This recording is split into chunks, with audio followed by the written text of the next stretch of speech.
Are we prepared? Prepared for a world that demands more? More cooperation, more inclusivity, more courage just to challenge the status quo? This, indeed, is a bold question. A question that not just only resonates with the theme of this year's Youth Summit, what future for international cooperation, but also one that strikes at the very heart of the shifting dynamics in our global reality. Today, my dear fellows, I've been given the opportunity of setting the stage for our panel discussion on multilateralism and the New World Order. And in preparing my remarks, I asked myself, William, how can you make sure that people truly understand what international cooperation is all about? Understand that it's not just about idealism, but about pragmatism. Understand that it's not just about compromise, but about progress. Understand that it's not just about managing the present, but about shaping the future. Making sure that our children, our grandchildren, and the generations to come, they can live in a world of justice, hope, and prosperity. A world where they are free to grow, where they can dream without limits and achieve without barriers. This, my dear fellows, this I genuinely believe is what international cooperation should all be about. But as much as I believe in this vision, the beauty of international cooperation, I refuse to sugarcoat the truth, because multilateralism in its present state is not delivering the results we so urgently need. It is broken when climate funds fail to reach those who suffer the most, when economic rules favor the strong, and when birthplace determine opportunity. It is exclusive where African nation and the global South are treated as spectators, not equals. And it's utterly outdated when international organizations such as the UN, WTO, IMF still mirror the power structure of the past, refusing to adapt to today's realities. This is a system that must change, and we must have the courage, the determination, the urgency to do so. Because, and I say this with absolutely certainty, the answer is not what populist forces would want us to believe. It is not dismantling the very foundations of global cooperation, breaking alliances or withdrawing from international agreements. And it is certainly not promoting American first policies. No, history has shown us where these choices lead: instability, uncertainty, and conflict. Now, at a time when we need global unity more than ever, we cannot afford to repeat the mistakes of the past. Because the challenges we face today, be it climate change, global poverty, or the rise of new technologies, artificial intelligence, are global in nature. And it's exactly this reality which calls for a world of more unity, not division. A world defined by competition that stimulates, cooperation that strengthens, and solidarity that unites. My dear fellows, tonight, here at PSIA, I invite you, the next generation. Let us rethink international cooperation. Let us talk about reforms, real reforms, reforms that make global institutions work. Let us discuss a multilateral system that is truly inclusive, where all nations feel like equal partners. Africans working with Europeans, Europeans working with Americans, Americans working with Asian. A world that is truly united. And yes, I know this sounds ambitious, but ambitious is exactly what we need.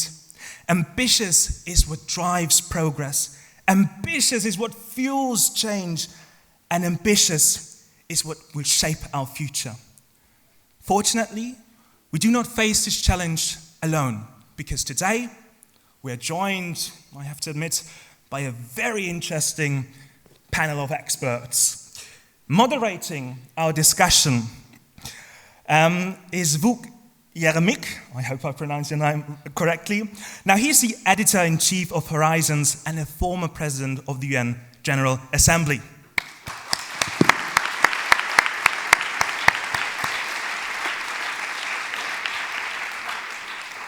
Now, we are also honored to welcome His Royal Highness Prince Turki bin Faisal Al Saud. He is the chairman of the board at the King Faisal Center for Research and Islamic Studies, and he's a distinguished voice in global affairs.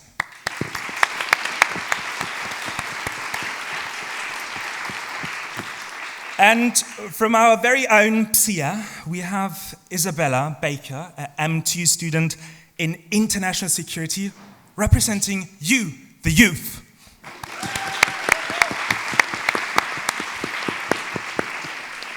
Joining us is also John Denton. He's the Secretary General of the International Chamber of Commerce, sort of bringing the economic perspective.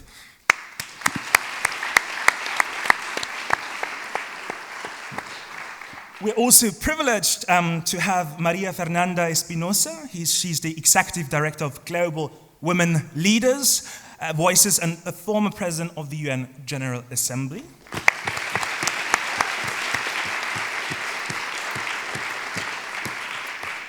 And finally, we welcome Professor Zhang Weiwei. He's the director of the China Institute at Fudan University, whose expertise on China's role in a multipolar world will hopefully provide critical insights into the future of global power dynamics. Now, I invite you, engage with our panelists. Ask them your question, and most importantly, yes, if you disagree, let them know. Mr. Jeremić, the stage is all yours.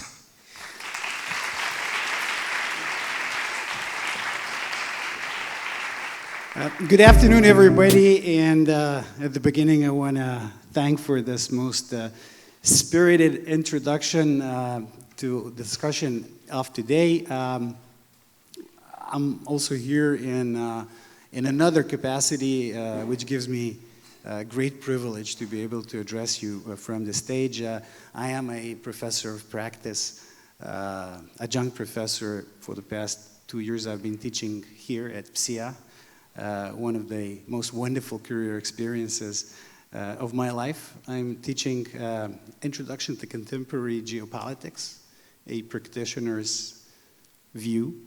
I see many of my students here in the audience, and they know that my teaching style is more geared towards realism as I talk about the geopolitics, not so much about multilateral diplomacy.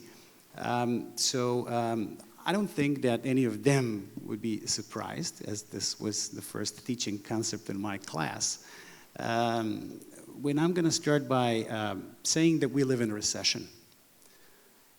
And when I say recession, I know that everybody's first association is economy. Because in recession, if economy is in recession, we know this very well. It's very well defined. It's quantified. It's 2 consecutive quarters of negative growth. And we know that the economy is cyclical. There are periods of boom followed by the periods of bust. Well, my theory is that geopolitics is also cyclical. It also comes in waves, positive followed by negative waves. The main difference between geopolitical cycle and the economic cycle is that in geopolitics, cycles tend to be much longer than in the economy. And I believe that unfortunately, we find ourselves now in a very deep geopolitical recession, where essentially there is very little trust between the main actors in the world, where it's increasingly difficult to come to multilateral agreements, where international organizations are the first in the line of fire. They tend to be paralyzed, then they tend to underperform or not deliver the global goods according to the expectations of the peoples of the countries that are making up these international organizations. Generally, a geopolitical recession starts when the rules of the road no longer reflects the realities of the road. When the rules of international organizations, written in different times, no longer correspond well to the actual division of power in the world. And the question is, what are you going to do about it? What do you do once that international organizations come across as no longer being fit for purpose? I believe there are three things that you can do. Number one is reform those organizations so that they better reflect the realities of today. Number two, build new institutions and organizations, be they regional or global, because the old ones are no longer fit for purpose. And number three is you take matter in your own hands and you solve things unilaterally as you see fit, according to your national interest. I believe that all three are right now happening. There are attempts at reform of international organizations. Some new international organizations and concepts are rising. And some actors around the world, some small and some big, are taking matters in their own hands and doing it their own way. The linear combination of those three things is what the humanity is doing at this moment with regard to the geopolitical recession that we live in. The question is, what do we expect for the time ahead? Which one is going to prevail? Efforts at reform, building new organizations, or are we going to see increasing number of unilateral attempts at solving things across the world? And it gives me great pleasure to have such a distinct audience with me, and I'm going to start by addressing the wisest of us all, the great elder, the great sage of the Middle East, and my dear friend, His Royal Highness. I'm going to ask him, first and foremost, if he agrees that we live in an era of a recession, geopolitical recession, and regardless of his answer, what worries you, Your Highness, most when it comes to the future of the world? Bismillah ar-Rahman ar-Rahim.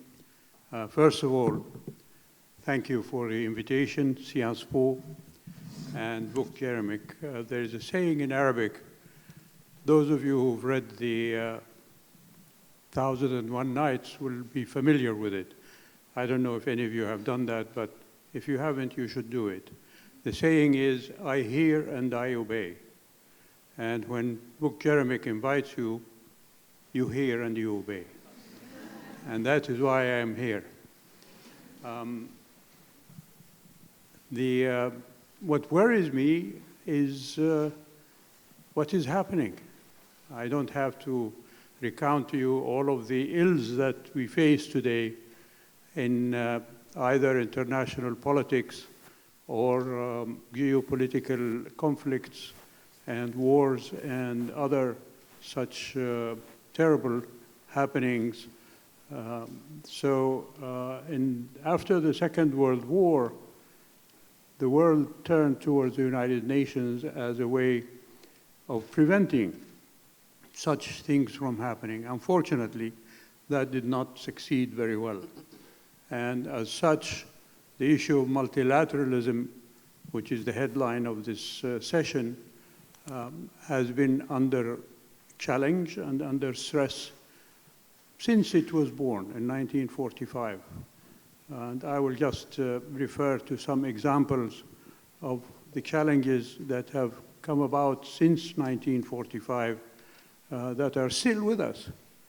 First of all, of course, coming from the Middle East, we have the issue of Palestine and Israel. But in other places around the world, we have issues like Kashmir, for example, and other disputes that persist in spite of what the United Nations had been founded on, which was the principle of resolving these issues between peoples and countries. So yes, the worries are there. But I would also like to add that along with the geopolitical and political aspects of the failure of multilateralism, I would say, there have been tremendous strides and progress in other fields of human endeavor since the Second World War, especially on the issue of science and technology and medicine, which have come about as a result of, I would say, multilateral cooperation, in spite of what people may say about some countries having monopolistic control over scientific development or medical enhancement or any of the other advances that we've had going since the Second World War. If you look at any of the corporations, for example, that operate in those fields, particularly science and medicine, we will find that they are mostly composed of different people from different areas of the world. And it is from that perspective that the ability to work together is proven to be successful. I wish we could apply that as well in the political and diplomatic field, but alas, we haven't been able to do that yet. I am, I would say, an optimist by nature and by upbringing, but I look at you, and that is where my optimism comes from.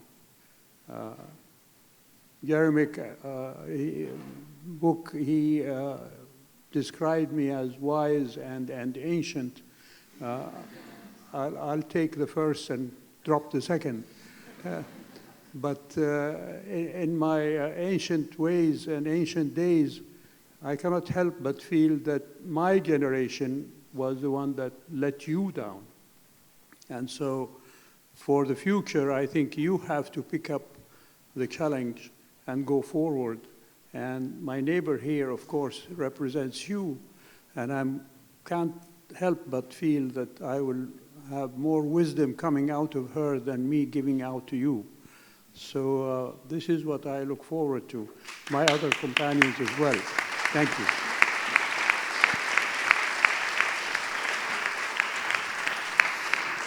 Thank you very much, Your Highness, for your kind and wise words. And now we are going to the youth representative, to Isabella. And I'm actually inspired by what His Highness had just said. I'm actually going to ask her exactly the same question. What worries you most about the future of the world? Can everyone hear me? Is that better? Yeah. Thank you, Vic, for hosting, and Your Highness for your very kind words. I will echo many of His Highness's statements, particularly that the system has been under stress since its inception, since 1945. I will also add that recent developments have exacerbated these cracks, that indecisive leadership, particularly of Western democracies, has been a source of much malaise, much stagnation in these multilateral institutions on which so many people do rely. The UN, the OSCE, the ICC, occasionally NATO. These institutions which, in the public perception, it's difficult to distinguish stagnation from corruption. And while the reality may not be that there is corruption, the reality is that there is perception, and this can be exploited by bad actors who are able to weaponize social media, who are able to weaponize informational systems using AI as a catalyst, as much of us have heard in the past week, and to make this a source of dissension between states who should, in belonging to these institutions, triumph in multilateralism. And in that same vein, the indecisive leadership in and of itself is a deep question of security. So when we look at the past year, it has been a banner year for defense spending, 2024. Yet even with that, only 23 of 32 NATO states met the 2% spending threshold. This threshold was set in 2014, a decade ago. We are in a far different security environment now than we were then, as we can look at our studies and our professors who will teach us the same thing. So when we look at the larger problem, the larger scope of it, it of course has to go to the industrial level. The European Union, President von der Leyen said last June that over 500 billion euros will be invested into defense in the next decade. This is a positive development, it is a necessary one, and yet it is one which is difficult to see the conceptualization of in real life. Because as we look at the 100 largest defense companies, only 19 of them are European origin, of European corporate bases. So we have to look to small and medium-sized enterprises, SMEs, to fill the gap, to close the capabilities gap. And to do this, we need to scale at large, not only a national level industrialization, which is currently the issue, but in lending, in providing loans. There was recently a proposal between several, including President Macron, that there be an opt-in mechanism for defense notes, for increased spending.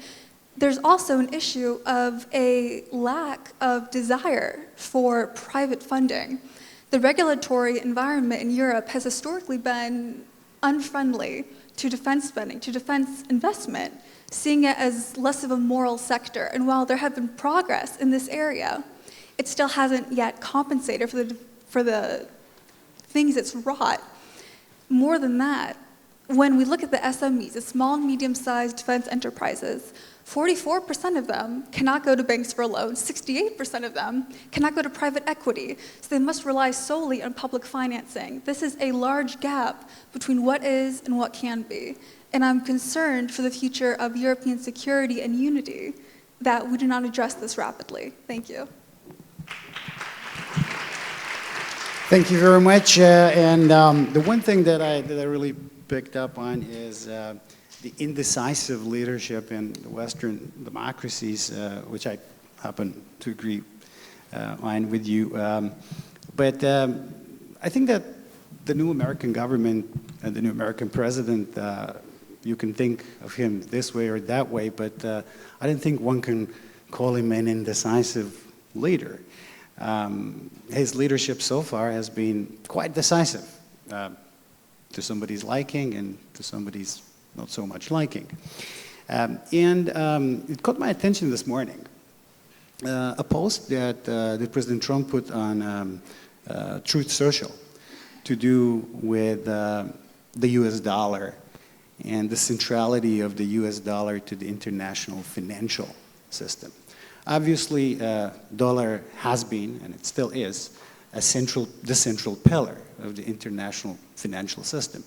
President Trump suggested that whoever tries to question the supremacy and essentially the monopoly of the US dollar, like BRICS countries, is going to be subject to 100% tariffs. So in other words, better not think about the alternative currency and alternative payment system, especially you guys in the BRICS who happen to have discussed this publicly in a while now. So my question to you, John, since you're coming also from the world of business and the world of finance, is what do you think about the future of the international financial system? And do you think that in the next 10 years, dollar is going to preserve its supremacy, essentially a monopolistic position?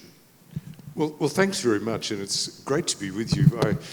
Before I answer those very easy questions, I should just shout out that, Arantxa, you know, I'm really glad to be here. Some of you may not know, but at the International Chamber of Commerce, we actually employ a lot of people from Sciences Po. I'm an Australian, and when I first got to Paris, I was being taken around the office, and there's something like 300 or so staff in the office. And almost every time I stopped someone to say, and where are you from? They would say, Sciences Po. And I was actually thinking, can we get a bit of diversity into the education? But then I realized there's such excellence developed through the Sciences Po processes that we are very well served. So it's great to be with you. Can I just also take issue with your question, with your opening comments? And I do have some comments on your comments as well, but I know I've only got 4 minutes. But listen, you talk about the recession, you talk about the three options, but I think you're missing one.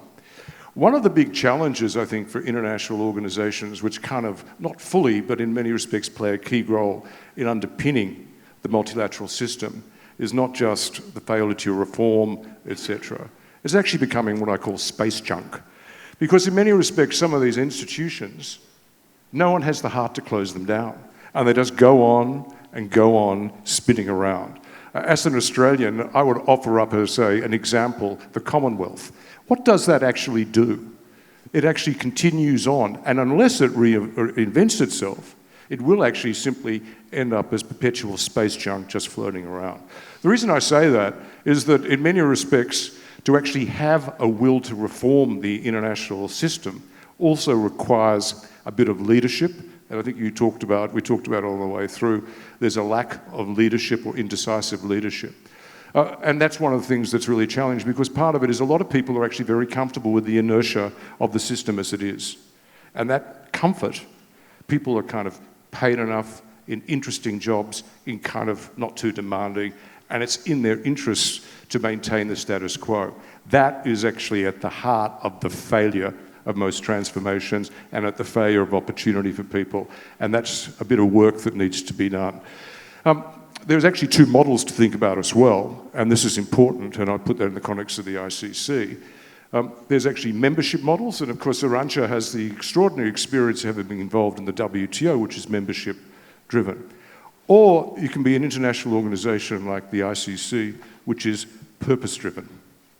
We are purpose driven, which is very different because we are not reduced to the lowest common denominator of what our members want. We actually have to rise the members up to achieve the purpose that we've set out. And our purpose is to enable business worldwide to secure peace, prosperity, and opportunity for all. Friends, we're an independent, not-for-profit, for-purpose organization. We enable $17.5 trillion worth of economic activity every year. We're in 170 countries, 70% in the global south. We are a functioning multilateral platform. They do exist. And why is that? Because we have a common purpose. We can have ICC in the USA sitting in the same room as ICC Iran. And when you were talking before in your opening comments, wouldn't it be nice to see, well, come and have a look at us. And we function that way. But that's very important because of our institutional integrity. We're able to also create rules, soft law, that enable things to happen. And the reason that becomes relevant is in this period where there's particular challenges of governments agreeing on anything. The unique genius of the ICC is that we can still enable business activity, enable cross-border opportunity, because we can create the rules. We don't need to wait for governments because of the legitimacy, the integrity, and frankly, the practicality we bring. So that's actually how you can have functioning multilateralism. But the practicality becomes important as well. You mentioned President Trump, and you said that there's one thing you could not describe him as indecisive, and you said it was very clear. The reality is, perhaps I could put it a little different. If you actually look at where we are, it's studied ambiguity, because it's absolutely not clear that an absolute statement that is made is in fact absolute. And we saw that with the absolute statement of withdrawal from the WHO, and then a nuance, which is maybe. So we're actually in a very interesting period of time. That tariffs would be placed, definitely, perhaps. So we actually have an interesting issue, which is studied ambiguity, if I could put it that way, and that's a very powerful tool, but it's something to understand. And the reason that's relevant is when we look at the environment we're operating in now, we're actually driven by three principles, okay? Three principles. We're focused on solutions, we are data-driven, and we are practical. So we actually like to know what's really going on, what the real decision is, and not jump at shadows. So that is a relevant issue. So the question you asked me specifically about finance, about the US dollar. The reality is there is no conceivable alternative at the moment. And so it's very easy to make that statement. It doesn't say that people would not like there to be alternate. I mean, clearly that's what Russia would like. Clearly that's part of getting the convertibility of the yuan operating, particularly, potentially aspect to SDRs, how they might offer it as well. But also then you have the issue of non-ad valorem, which is actually crypto. But at the moment, if the specific question you asked me now, I'm also a big investor, is that I would not be investing in the idea of alternate currencies becoming the dominant thread in the foreseeable future. Thank you very much. Thanks. María, Fernanda, the next question goes to you. And drawing from your experience as ambassador of your country to New York and in Geneva, UN, both of them, and former foreign minister and defense minister of your country, of Ecuador, and former president of the General Assembly, somebody who's dealing with multilateral challenges and issues on a daily basis. What, in your view, are the main challenges for the multilateralism today? Wow, easy question. Thank you, Vuk.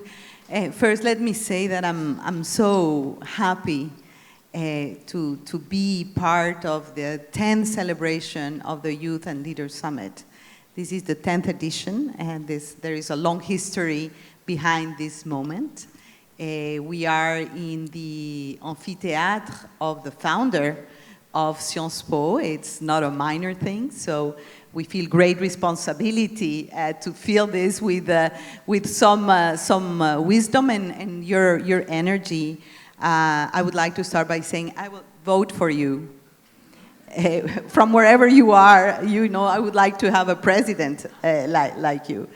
But just to respond to your question, you know, also reflecting on what the other speakers have mentioned, perhaps I would use 3 words.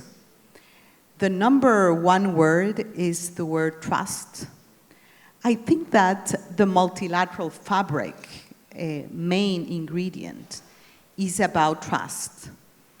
It's about understanding that decisions that are made and the positions that we come with are based in good faith, in transparency, and that whatever you decide has a purpose, and the purpose is to serve the people that they are supposed to serve. The number 2 keyword would be the sense of ownership. In why? Because when I was president of the General Assembly, and I'm sure you had the same experience, the General Assembly adopted 390-something resolutions in 1 year. My question is, who owns the resolutions? What are the levels of accountability?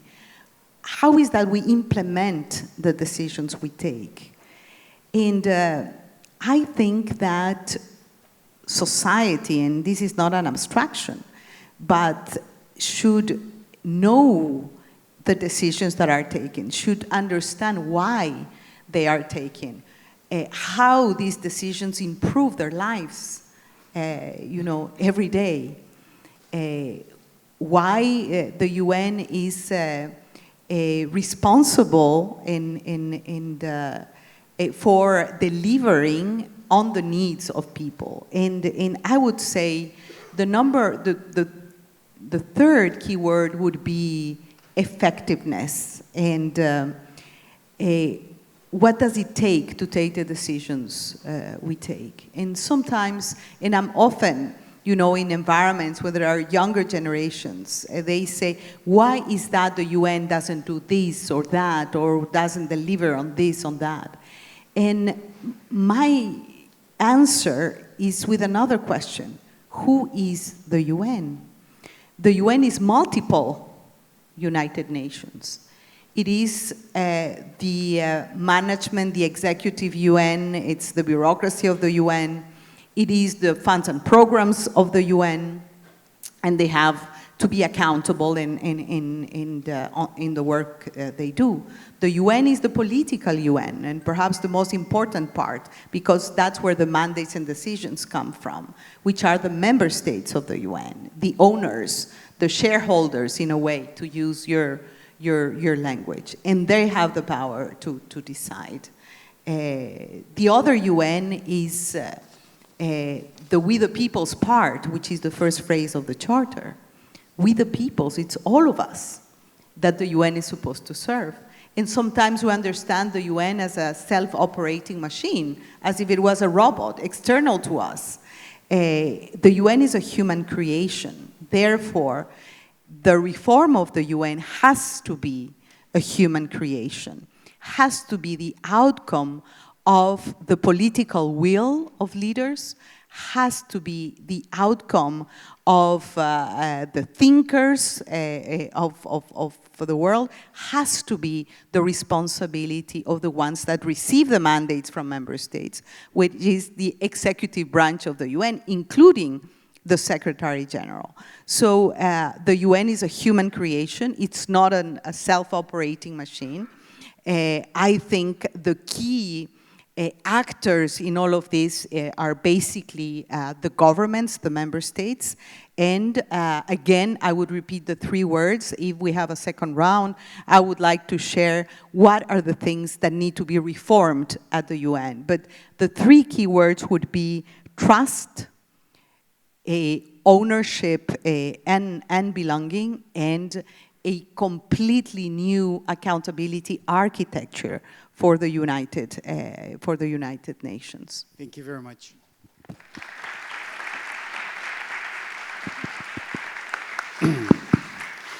So, last but by no means least, Professor Zhang Weiwei, just flew in from China.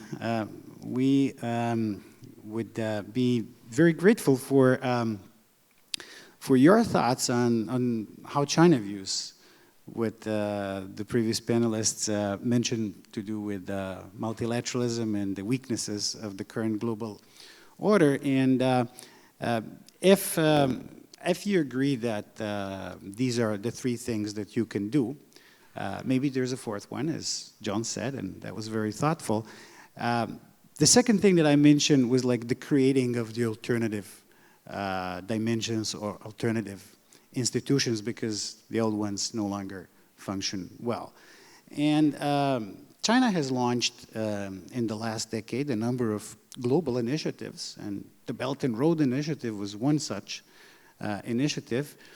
Also, the Community for a Shared Future for Mankind, which is kind of central to Chinese diplomacy. It has been for the past decade. Can this be interpreted as China's actually offering an alternative way of engagement and framework of engagement to the current old, frail, and not so much fit-for-purpose institutions? Or am I mistaken? Yeah, thank you for your very fascinating questions. And your questions remind me of a talk given by Chancellor, at that time, Chancellor Merkel of Germany, 5 years ago in Davos. I was present. He said, China is not waiting for us because so many institutions of international cooperation should go through reforms to reflect the new reality in the world today. Here, China has no patience to wait for us, so China began to create its own institutions, like BRI, like New Development Bank, and others. And in a way, there is some reason for that. I was just back from Africa. I was in South Africa. They told me they have a lot of projects with the EU, but it's very slow. They said, we have a saying there. It's called NATO. No action, talk only. No action, talk only. But Chinese execute projects fast and efficient. And indeed, we talk about this governance. For so many decades in the Western mainstream academic discourse, Western media, I did my own PhD in Geneva, in universities. It's always democracy versus autocracy. And China was, unfortunately, in the category of autocracy. But I said we have to change, need a paradigm shift. It's about governance, quality of governance, rather than democracy versus autocracy. We should have good governance versus bad governance. That's the new paradigm that China advocates, I advocate. For instance, I was in Europe for 20 years. I remember Europe and EU in particular is the main advocate of a Green Deal with so much fanfare, but not much has been achieved. In China, it's done. We produce more green power than traditional power. And the green power electricity is lower in cost than traditional energies. And we went to Germany back in 2013. Germany produced this, what's called the German Industry 4.0, about intelligent manufacturing. China was deeply inspired by German plan. So we will produce another plan in 2015 with a Made in China 2025. That's the main reason Donald Trump began to impose trade war and tech war on China. Again, German Industry 4.0 as a plan, it's shattered. No one mentioned this anymore because they follow the American approach, the stop Huawei, stop Alibaba Cloud. That's most advanced technologies in 5G, 5.5G. Without this, you cannot do intelligent manufacturing. We know this clearly, but that's Germany's choice. We cannot do nothing about it. In China, we have done Made in China 2025. So this is the kind of efficiency. Sometimes a model of governance, quality of governance, really. And can you deliver that? Just not talk, but deliver. If you look at now China is the largest producer of EVs. That's the result of 4 5-year plans, 20 years. It's one government after another, 20 years, and then we've done it. So these are really inspiration, experience from the Chinese model, which is working very well. There's so much common sense about China. I told our friend Le Monde in Beijing, I said, you should tell the French audience, international audience, how most Chinese feel about their country, about their achievement. It's remarkable, yeah. And then concerning, what's good about China model and China experience is we not only advocate something, but we also do it down to us and have projects. For you mentioned this shared future for mankind. We do this in all Chinese diplomatic activities. For example, we have in Africa, China, shared future for China-Africa. With Southeast Asia, shared future for China and Southeast Asia. And this is very important. I just compare, Europe or EU plus United States versus ASEAN, 10 members Southeast Asia plus China. And their approach are totally different. I think our approach is genuine multilateralism. It has worked. It's based on 3 structures. In other words, we break down this shared future. One is development structure. Both ASEAN and China focus on development, right? Raising people's living standard. Number 1, priority. Yeah. Number 2, security structure. Peaceful solution to disputes. And talks with external powers, whatever. And then civilizational structure. People talk about Asian wisdom, strategic patience. 2 steps forward, 1 step backward, no problem, yeah, and negotiation, etc. And then after 4 decades, if you look at the performance of ASEAN plus China and the EU plus United States, I'm sorry to say about United States, it's with NATO, people say, it's American say, it's about keep Russia out, keep America in, keep Germany down. That's a remark made by American politician. But in the case of China vis-à-vis ASEAN, it's very clear we respect ASEAN centrality. We respect ASEAN's position on don't pick sides. We respect ASEAN's decision, no nuclear weapons in the region, ASEAN region, nuclear weapon-free zone. As a result, we have maintained 4 decades of peace, development, and prosperity. I spent 20 years in Europe. Really, unfortunately, Europe now has lost peace. Of course, you can blame Russia, blame other factors, but don't forget, NATO's expansion is one major reason. Maybe Europeans, many of them don't accept, but Chinese remember that. Russia accepted 5 expansions of NATO until Putin said, we have to stop it. For the case of China, we will not accept NATO to Asia, even once. No, we reject that categorically. Yeah. This is for some reason, one reason or another. We respect peace, development, prosperity, and cooperation. So we have both slogans, objectives, and down-to-earth actions, very tangible ones. Thank you.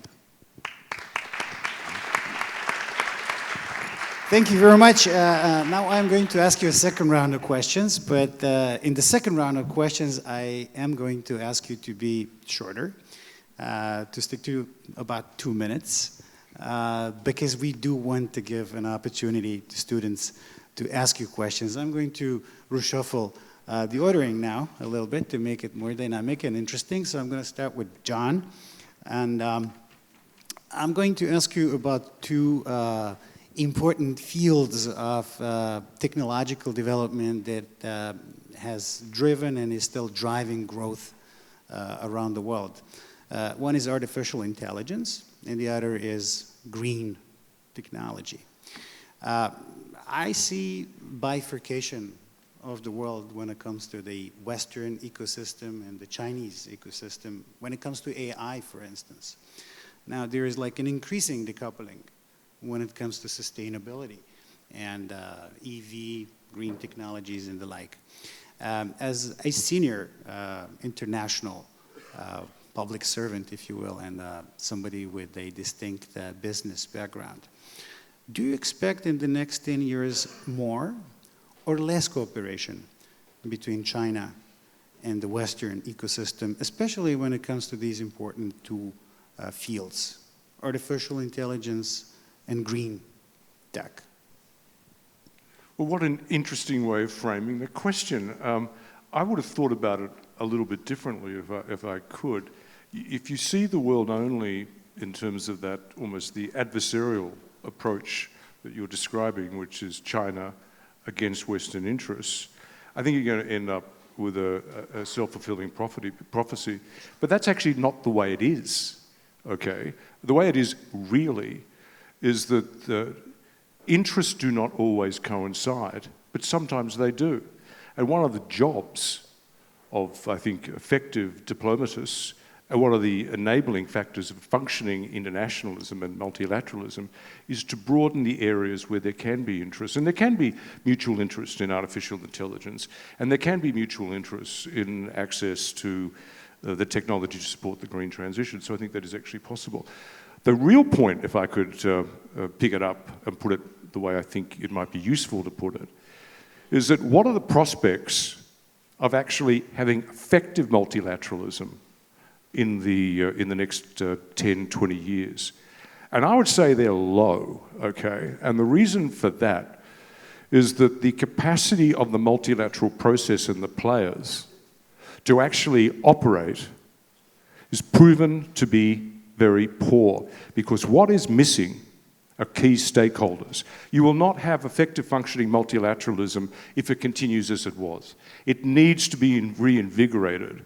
The stakeholders which are critical to the actual movements of the world, movements of technology, movements of capital, movement of investment into the green transition, they need to be at the table.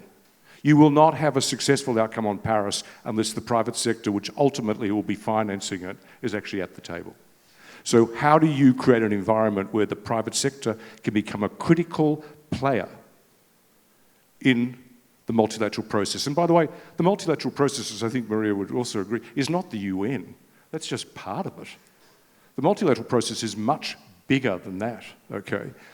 When I was describing the ICC before, I was describing it intentionally in the way I did, because one of the challenges in having the private sector involved as a player, as an actor, is the three questions of legitimacy, integrity, but the best one is practicality. We do practicality very well. But the ICC, as a not-for-profit, for-purpose institution, 100 years, etc., completely inclusive, 170 countries, blah, blah, blah, we are actually capable of being an actor and having the integrity and the support to do so. And I think it's important to think about that, because one of the questions is, who do you talk to if you're going to have a serious engagement for reform and bring the private sector in? All these companies can be selfish because they're interested in profit. But the reality is an institution like the ICC is designed and built to be ultimately a player, to enable that transition and that transformation of multilateralism. So I'll stop there, but that's a critical way to start thinking through the issue and stop talking about the issue in adversarial terms.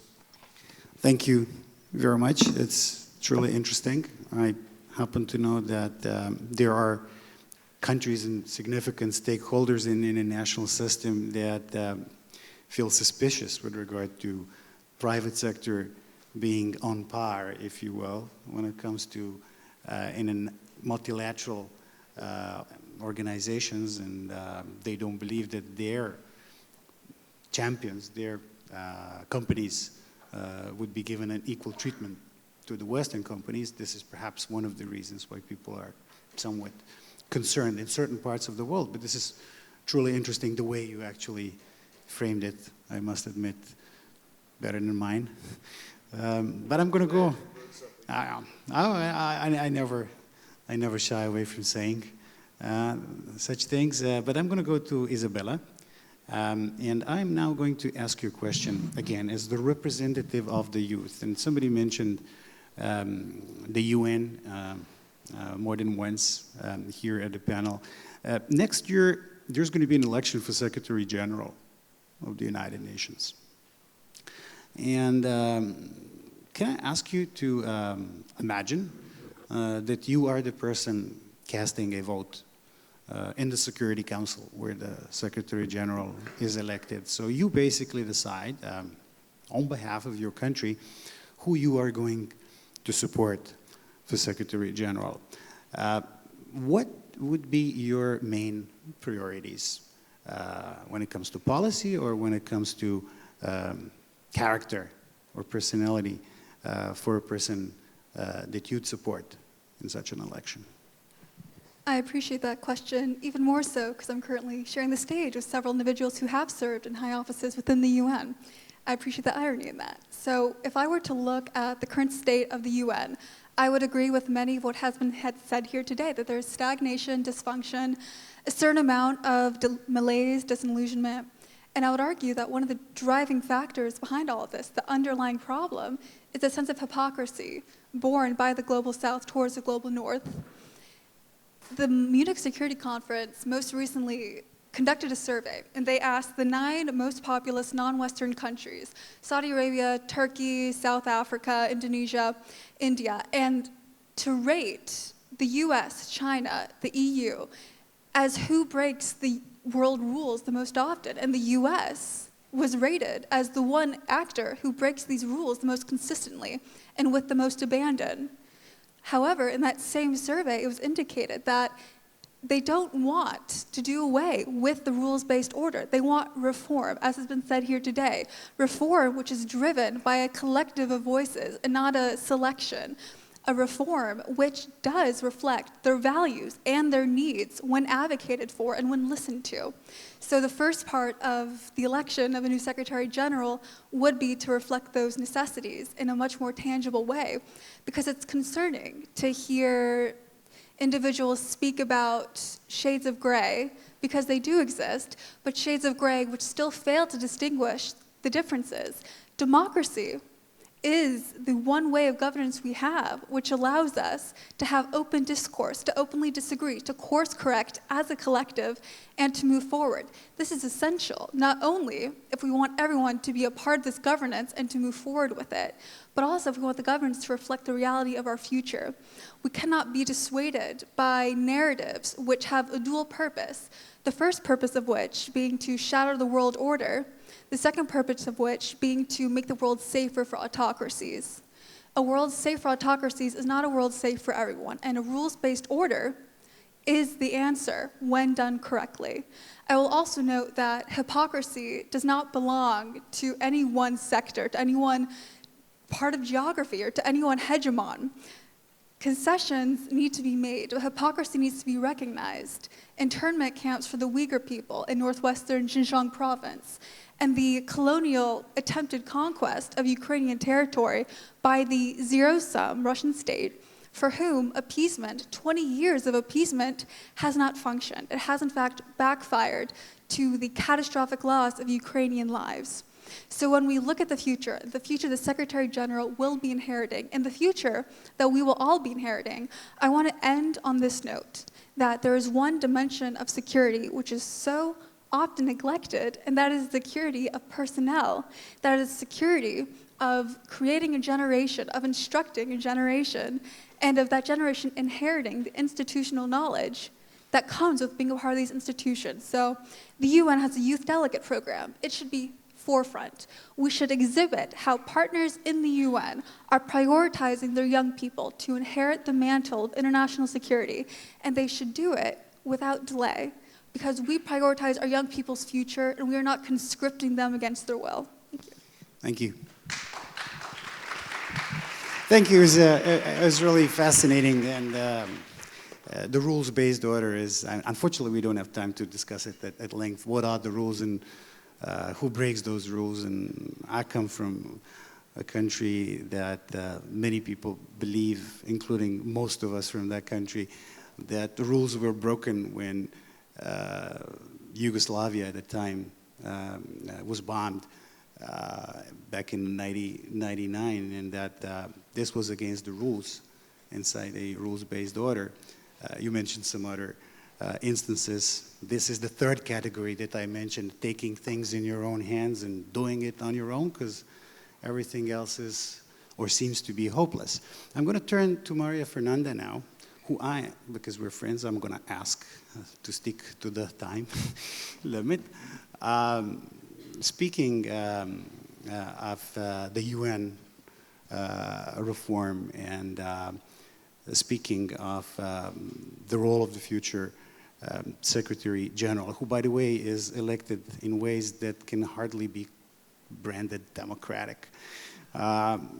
Speaking of democracy and the imperative of democracy, the Secretary General is not elected democratically. But you mentioned challenges, main challenges to multilateralism, but be very practical and tell me what would be the most important but realistically doable reforms of the UN, let's say in the next 5 years. Well, you said stick to the time, but you never told us how much time we have. So I will stick to the time. 2 minutes. Oh, wow. 2 to 3 minutes, please, because we want to let students ask the questions. Okay.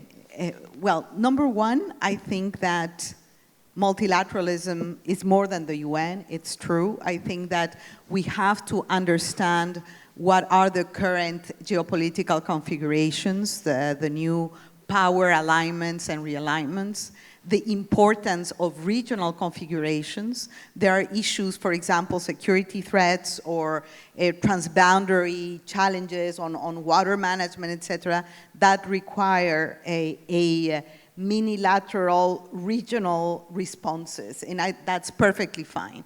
I think that the G20, the G7, the BRICS, ASEAN, the African Union, CELAC, need to exist and play the role. But I also believe that there are issues that are really universal and global, whether it be global health, outer space, regulation of artificial intelligence. There are issues that require 193. the UN needs to continue to be this global platform to agree on some fundamentals, meaning we cannot get rid of the UN. And what we need to do, and we have the responsibility to do, is to speak about real reform.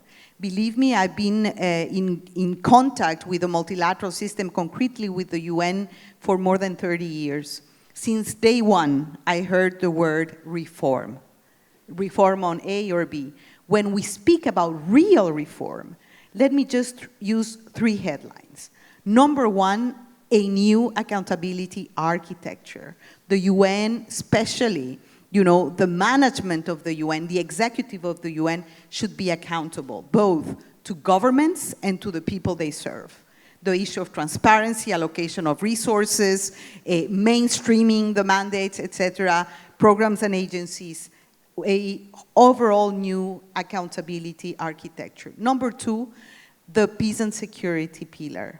Not only because we need more prevention, we need to better understand how to prevent conflicts and to sustain peace. And when you hear about new peace and security, immediately what comes is we need to reform the Security Council. Very easy. And the way to reform the Security Council, more permanent members.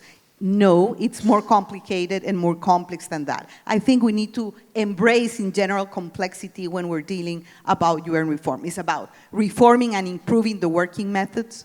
It's about performance of the Security Council decisions. It is about the implementation deficit of decisions.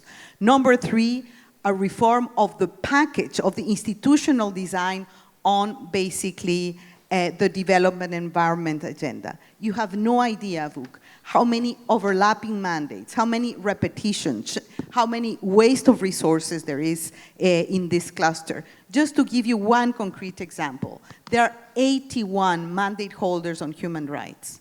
It's the Human Rights Committee, it is the Human Rights Council, it is the treaty bodies, it is the mandate holders for countries. And as a former public servant, I have to say, you know, the amount of effort and energy to report back on everything, more than 240 multilateral environmental agreements. We really need to come to grips on performance, delivery capacity, and a real, true, structural reform that would touch on these clusters. And just to close, institutions need to reflect the world, the societies. No, us women, we are half of the world's population. I think we need to be better represented in the multilateral system.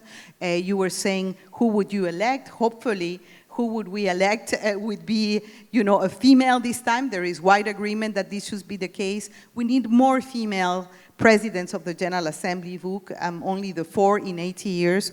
So we need more women in leadership, that's for sure. And we have proven, you know, more than once that we are capable. So I think I would, you know, stay with these 3 clusters. And I want to remember the motto, just to close, I used when I was president of the General Assembly. And the motto was, make the UN relevant for all. And we really need to make the UN relevant for all.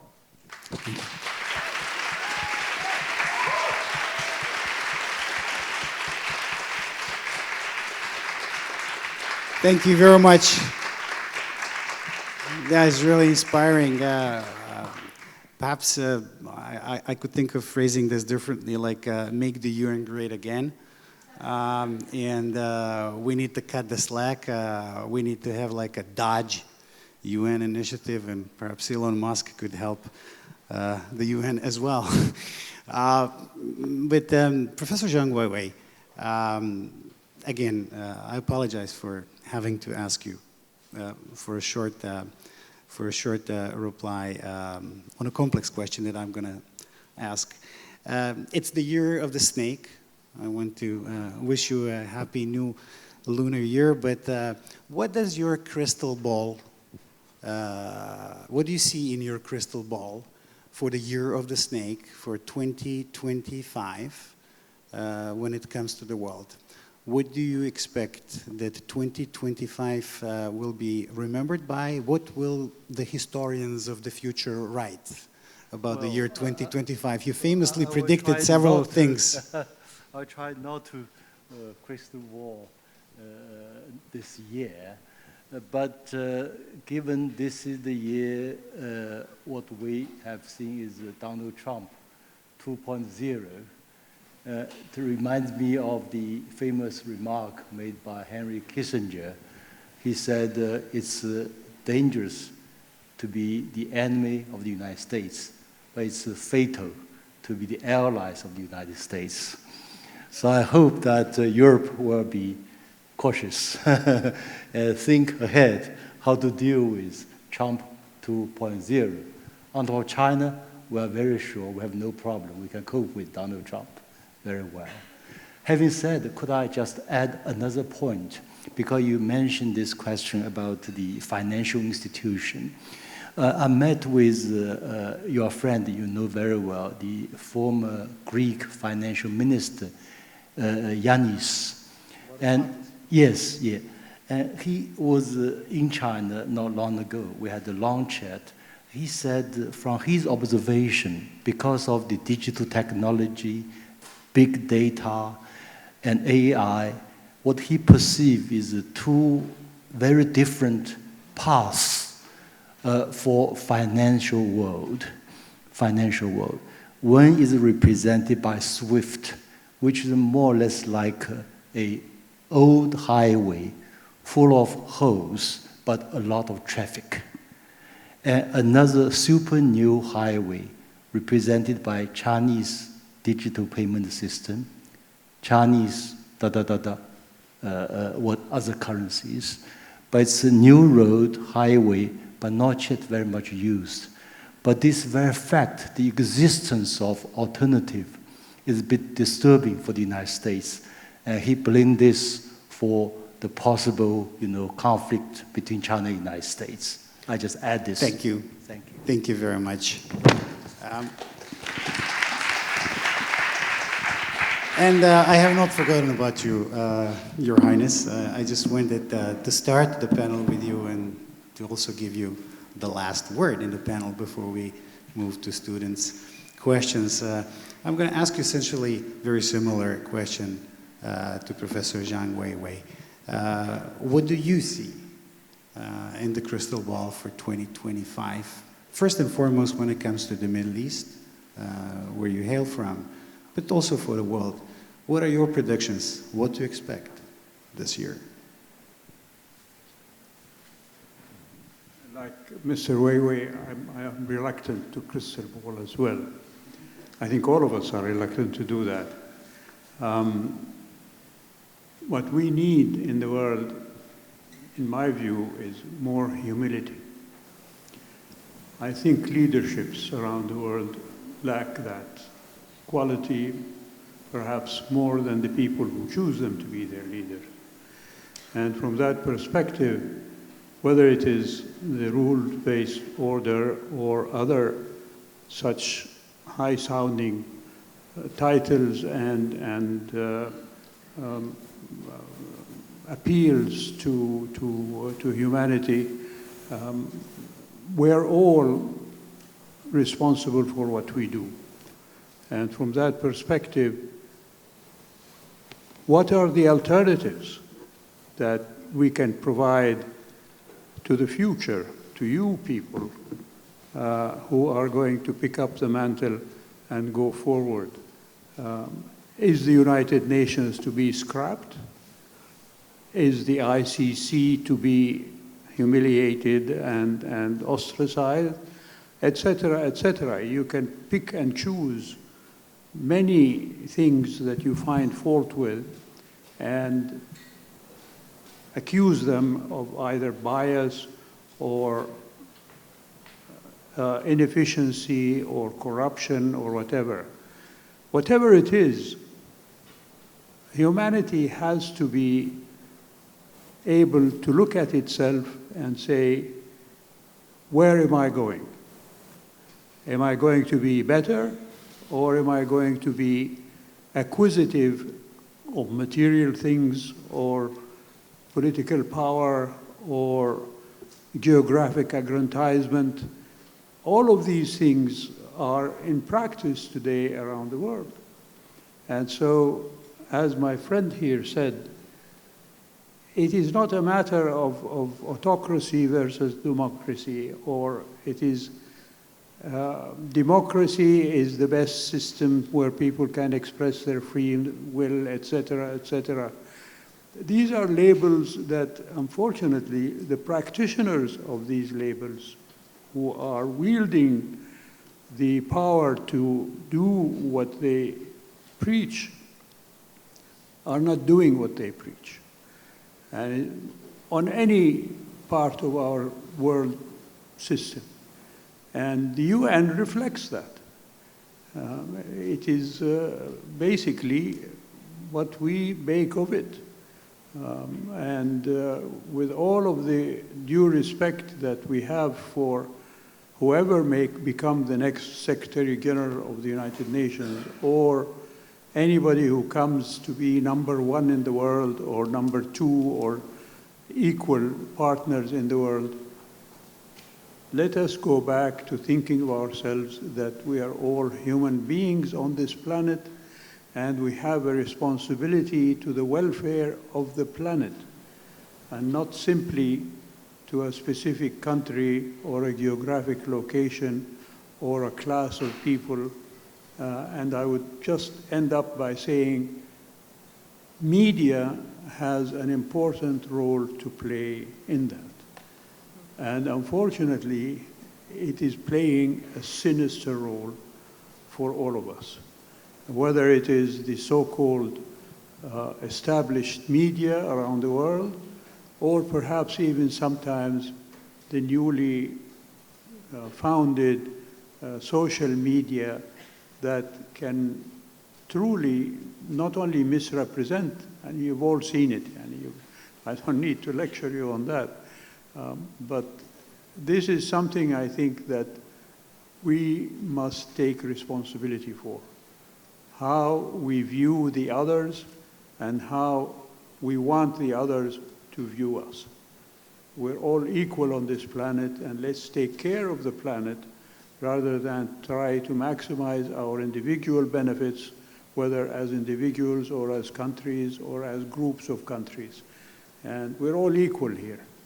And it's not going to be easy for East or West or North and South to see that the destruction that is taking place in the climate, in the natural resources, in the challenge of providing food for the poor, or medicine for the needy, or electricity for those who don't have it, or clean water for those who lack it.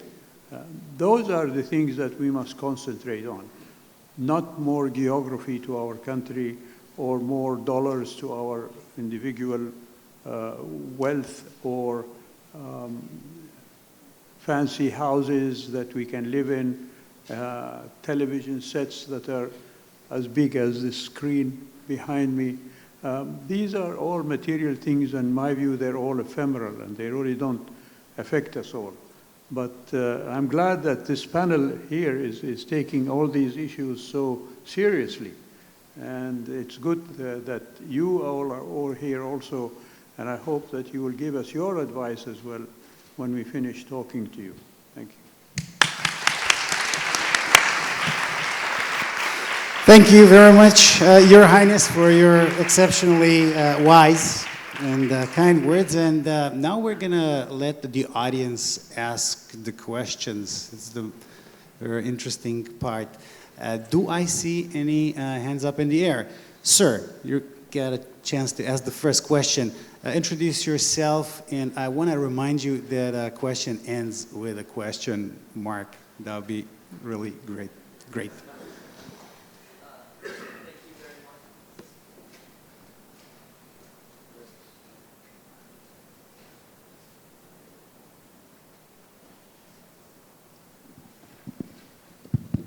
Firstly, thank you for your presence today from such a distinguished panel. I can truly say it was a great pleasure to hear all of you speak.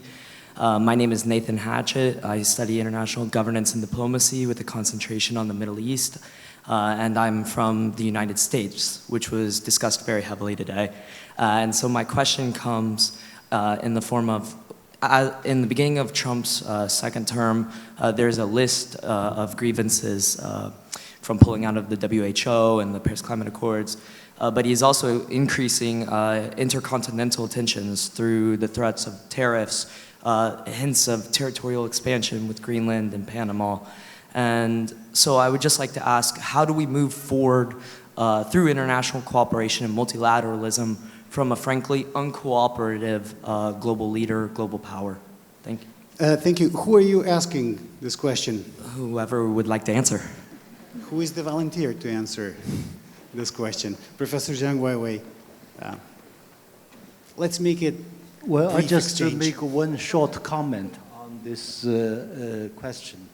And indeed, if Donald Trump decides, already has decided to withdraw from much of the international cooperation, I think other countries can continue international cooperation. The United States is important, but it's not the absolute power. For instance, China is an example. China now is the largest trading partner for about 140 countries and more. So China can continue this globalization, new style, Belt and Road and more based on this idea, wonderful idea. It's called discussing together, building together, benefiting together. Even with this AI technology, China and United States, yes, in the field of competition.